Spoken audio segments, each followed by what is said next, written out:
Digital युगातील अग्रेसर नाव विश्व न्यूज मराठी। महाराष्ट्रात गाजलेले संतोष देशमुख प्रकरणातील आरोपींकडे गडगंज प्रॉपर्टी असल्याचे आमदार सुरेश धस यांनी म्हटलंय। आज 1 वर्ष पूर्ण होऊनही योग्यरित्या तपास लागला नसून तपासावर सुरेश धस यांनी नाराजी व्यक्त केली आहे। 1 वर्ष आज पूर्ण झालेले संतोष हो, याला 1 वर्ष पूर्ण झालेलं आहे आणि ज्या त्या ठिकाणी गेलं त्याच्यावरती सभागृहामध्ये आम्ही आवाज उठवला।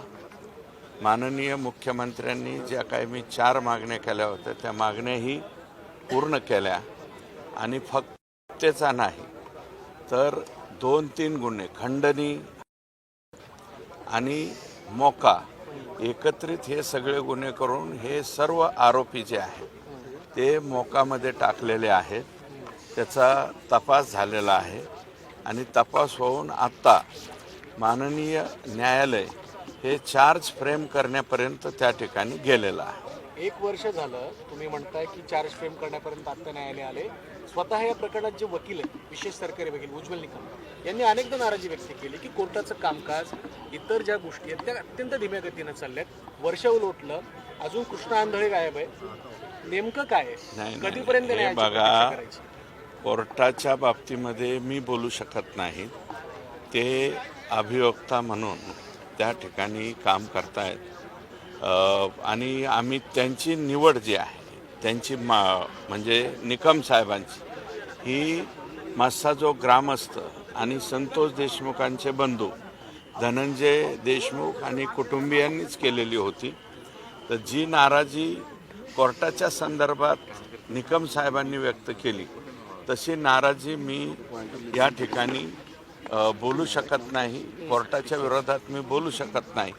परंतु काय आहे की हे समोरचे जे आरोपी आहेत ते गडगंज संपत्तीवाले आहेत, नको तेवढा पैसा ह्या लोकांनी कमावलेला आहे म्हणून 35 वकिलांची फौज लावणे, त्याच्यामध्ये कोर्टाची दरवेळा दिशाभूल करणे आणि माफीनामासारखा किंवा आम्हाला या ठिकाणी जामीन द्या अशा पद्धतीने वेगवेगळ्या कृत्या त्याच्यामध्ये लढवल्या जात आहेत। परंतु पाठीमागच्या तारखेला आणि आता उद्याच्याला पण तारीख आहे, मागच्या तारखेला जे आहे ते कोर्टाने स्पष्टपणे सांगितलेलं आहे की मी याच्यामध्ये चार्ज फ्रेमला जातोय। चार्ज फ्रेम केल्याशिवाय यांना सजा ही सुनावली जाणार नाही। कृष्णा आंधळेचं काय झालं? कृष्णा आंधळे तो फरार आहे, आता त्याच्यावरती आम्ही नाराजीच व्यक्त करतो, परंतु त्याचं काही झालं वगैरे असं काही म्हणता येणार नाही। पोलीस यंत्रणांचंही अपयश आहे। 1 वर्षामध्ये राज्य सरकारला एक आरोपी जो अतिशय गंभीर गुन्ह्यामध्ये सापडलेला आहे त्याचा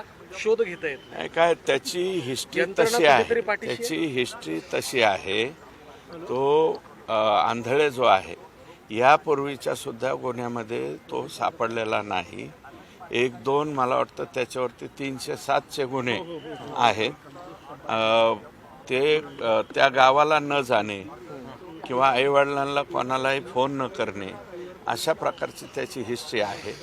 आणि काय आहे की असे काही आरोपी हे 100% राज्य सोडून जातात, काही वेळा वेश बदलून किंवा इतरत्र कुठं एखाद्या हॉटेलमध्ये काम करणं, कुठं काय करणं असा काहीसा प्रकार त्याच्या बाबतीमध्ये असेल असं मला वाटतंय।